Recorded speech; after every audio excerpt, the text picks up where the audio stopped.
नमस्कार दोस्तों, स्वागत है आपका मेरे चैनल कार वैल्यू सर्विसेज में। दोस्तों मैं नितिन लेके आता हूँ यूनिक कंटेंट। दोस्तों आज वीडियो में हम समझेंगे, अगर आप इलेक्ट्रिक व्हीकल परचेज करना चाहते हैं तो इलेक्ट्रिक व्हीकल में क्या कुछ बेनिफिट्स आपको देखने को मिलेंगे, प्लस क्या कोई डिसएडवांटेजेस आपको देखने को मिलेगी अगर आप कन्वेंशनल कार्स यूज करते आ रहे हैं। तो दोस्तों वीडियो को पूरा समझने के लिए वीडियो लास्ट देखिएगा।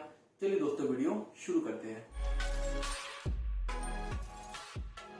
दोस्तों इलेक्ट्रिक व्हीकल अगर आप परचेज करते हैं तो उसमें पहला बेनिफिट जो देखने को मिलेगा वो ये कि गाड़ी होगी नॉन पॉल्यूटिंग, यानी कि आपको पोल्यूशन सर्टिफिकेट बनवाने की कभी आवश्यकता ही नहीं। पोल्यूशन सर्टिफिकेट से आपको छुटकारा मिल जाएगा। दूसरा बेनिफिट इसको देखने को मिलेगा वो ये कि गाड़ी को फ्यूल कराने का झंझट खत्म, यानी नो मोर पेट्रोल पंप पे बार बार जाना आना। केवल घर पर ही गाड़ी को चार्ज करें, अगले दिन सुबह उठे गाड़ी फुल चार्ज मिलेगी, गाड़ी स्टार्ट कीजिए, अपनी मंजिल पे जाइए, वापस आइए, रात को वापस गाड़ी चार्जिंग पे लगा दीजिए। यानी लाइफ हो गई बिल्कुल सिंपल और बिल्कुल पॉकेट फ्रेंडली। तीसरा एडवांटेज इलेक्ट्रिक व्हीकल का वो ये है कि हम अगर सिटी ड्राइविंग कंडीशन में इलेक्ट्रिक व्हीकल परचेज करते हैं तो उसका बेनिफिट ये है कि भाई गाड़ी आपकी ऑटोमेटिक ही आती है, जो कि स्टैंडर्ड है।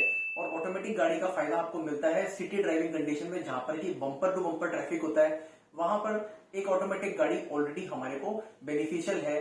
अगर आप कन्वेंशनल गाड़ी परचेज करते हैं तो ये आपको टॉप मोस्ट मॉडल खरीदना पड़ता है। तो टॉप मोस्ट मॉडल में आपको जाकर मिलता है एक ऑटोमेटिक गाड़ी का वर्जन, हालांकि इलेक्ट्रिक व्हीकल में स्टैंडर्ड है ये।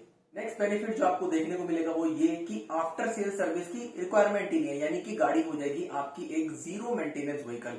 यानी सिर्फ गाड़ी का इंश्योरेंस कराएं, गाड़ी को चार्ज करें और गाड़ी को यूज करें।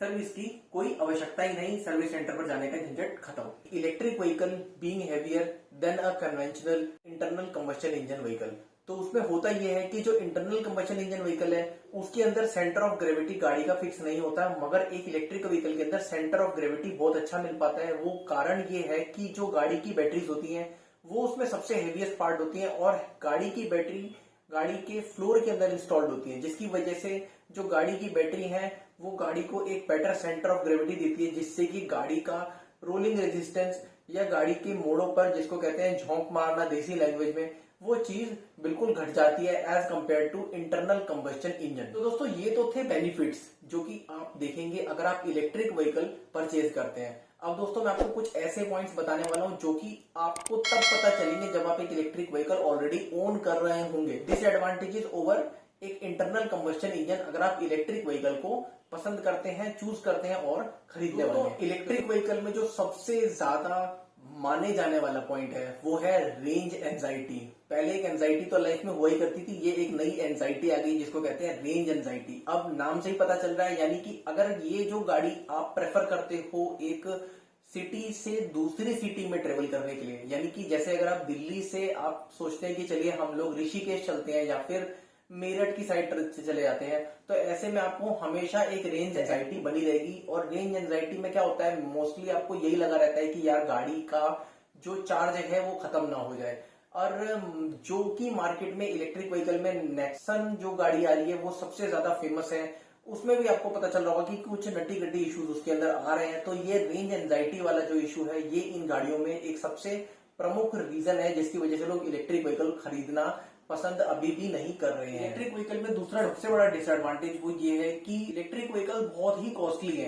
अगर आप इसको एक इंटरनल कंबस्शन इंजन से कंपेयर करते हैं तो आप देखेंगे कि इंटरनल कंबस्शन इंजन से एक सस्ती रेंज में उससे ज्यादा फीचर्स के साथ मार्केट में अवेलेबल है। और इलेक्ट्रिक व्हीकल के अंदर बेसिक मॉडल लेने के लिए भी आपको इंटरनल कंबस्शन इंजन के टॉप मॉडल्स जितनी वैल्यू खर्च करनी पड़ती है, तब कहीं जाके आप एक इलेक्ट्रिक व्हीकल के स्टीयरिंग पर हाथ रख पाते हैं। तो ये इसका दूसरा सबसे मेजर डिसएडवांटेज है। अगर आप सोशल मीडिया पर एक्टिव रहते हैं तो आपको पता होगा इलेक्ट्रिक व्हीकल में इंडिया में सबसे फेमस होने वाली गाड़ी है टाटा की नेक्सन। हालांकि टाटा की नेक्सन के ऊपर अभी रिसेंटली लगे हुए कुछ क्लॉजेस के अंतर्गत, जिसके अंदर की गवर्नमेंट ने अपनी सब्सिडीज को रिमूव कर दिया है। और उसका कारण यह है कि कस्टमर ने इस व्हीकल के ऊपर एक कंज्यूमर कोर्ट के अंदर केस डाला, जिस केस के अंदर उनका ये तर्क था कि गाड़ी के अंदर जो एवरेज उनको बोली गई ARAI द्वारा 312 किलोमीटर की, वो गाड़ी के अंदर नहीं मिल पा रही है, जिसके चलते गवर्नमेंट ने इसके ऊपर 6 महीने की रोक लगा दी थी। और उसके बाद में टाटा कंपनी की तरफ से कुछ भी प्रॉपर नहीं मिलने पर इसके ऊपर सब्सिडीज को हटा दिया गया। तो ये तीसरा मेजर डिसएडवांटेजेस है। हालांकि जब इसके ऊपर ये सब्सिडीज मिल पा रही थी तो इस गाड़ी की सेल काफी अच्छी थी, तो इसके ऊपर कुछ रीवर्क टाटा मोटर्स को करना ही चाहिए। नेक्स्ट जो मेजर इशू आपको इलेक्ट्रिक व्हीकल में देखने को मिलता है वो होता है ये कि इन गाड़ियों में एक रिलायबिलिटी का इशू चलता आ रहा है। मैक्सिमम ओनर्स ये बताते हैं कि इन गाड़ियों में कुछ ना कुछ छोटा मोटा इशू लगा ही रहता है, जिसमें सबसे मेजर इशू होता है गाड़ी की बैटरी का अस्वाभाविक रूप से डाउन हो जाना, जो कि हो सकता है हमारी कंट्री के क्लाइमेट की वजह से हो या फिर गाड़ी के यूसेज को सही तरीके से ना करना आ पा रहा हो। तो इसके ऊपर भी ये एक बहुत बड़ा डिसएडवांटेज ईवी व्हीकल्स के अंदर बना हुआ है। नेक्स्ट पॉइंट में हम ये समझेंगे कि बैटरी से चलने वाली कोई भी अप्लायंस आप देखोगे 2 साल के बाद में उसका बैटरी बैकअप घटना शुरू हो जाता है। ये पॉइंट लागू होता है इलेक्ट्रिक व्हीकल्स के ऊपर भी, और इलेक्ट्रिक व्हीकल्स के अंदर भी 2 साल के बाद में आप देखोगे कि जो उसकी रेंज होती है वो धीरे धीरे करके ड्रॉप होनी शुरू हो जाती है। तो इसकी एक बहुत बड़ी प्रॉब्लम है, मेजर इशू है, क्योंकि अभी तक हमारी कंट्री में ऐसी व्हीकल्स नहीं आई हैं जो कि अब तक 250 प्लस एवरेज दे पा रही हो पर चार्ज। तो इसके चलते ये एक और बहुत बड़ा इलेक्ट्रिक व्हीकल से मेजर इशू बन जाता है। फाइनल पॉइंट में मैं आपको ये बताना चाहूंगा कि जब आप एक कन्वेंशनल व्हीकल से जंप करके एक इलेक्ट्रिक व्हीकल पर जाते हैं तो आपको अपनी राइडिंग हैबिट्स को चेंज करना पड़ता है।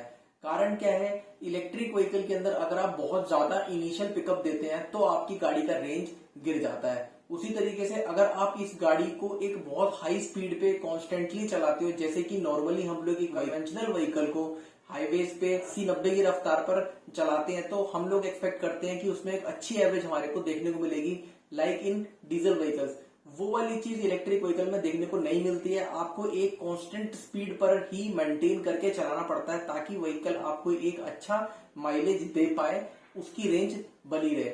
इसी तरीके से इसकी कुछ ड्राइविंग हैबिट्स है जिसके अंदर हमारे को चेंज करना पड़ता है, हमारे को अडॉप्ट करनी पड़ती है वो हैबिट, ताकि हम एक इलेक्ट्रिक व्हीकल के लिए तैयार हो पाए। तो दोस्तों होप करता हूँ ये सारे पॉइंट्स आपके काम आएंगे। अगर आपको ये वीडियो हेल्पफुल लगता है तो मेरे चैनल को लाइक शेयर सब्सक्राइब जरूर कीजिएगा। मैं ऑटोमोबाइल के ऊपर ही बोलता हूँ और ऑटोमोबाइल के ऊपर आपको एक नए तरीके की सोच दे पाता हूँ। दोस्तों इसके ऊपर कोई भी सवाल अगर आपको लगता हो तो नीचे कमेंट्स में लिखिए, मैं सबके सवालों के जवाब जरूर देता हूँ। तो चलिए दोस्तों मिलते हैं आपसे फिर किसी वीडियो में, तब तक के लिए बाय बाय, टेक केयर, मिलते रहेंगे।